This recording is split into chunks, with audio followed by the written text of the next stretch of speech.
Android devices and how to fix this up.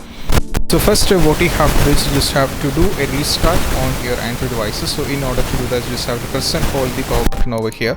So this is the first step what you have to do. You just have to press and hold it up and you can do the restart. As you can see that, just you have to tap on restart, and you don't have to tap over here. I mean, for the video you don't have to do this up, but I'm not going to do that. But for those who are having this kind of issue, they just have to do the restart, and this is the first step. And once after that, if it's not working, then we have the solution too. What you have to do is just have to click on settings icon.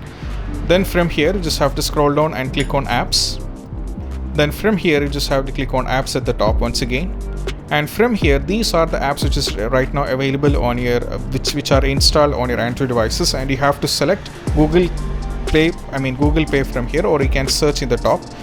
You just have to search Gpay. Now you'll be able to get the Gpay, and you have to select this up. And from here, you just have to tap on storage icon at the top. There is a storage, right? So you just have to tap on this, and there is an option called clear data, which you click on this.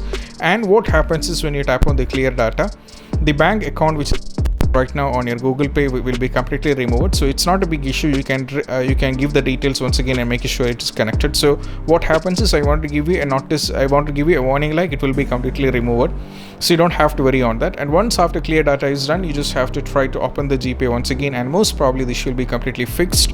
And I hope this video is helpful for you guys, and if you find this video helpful, don't forget to subscribe and click on the bell icon for more notification. See you soon in the next video. Peace out.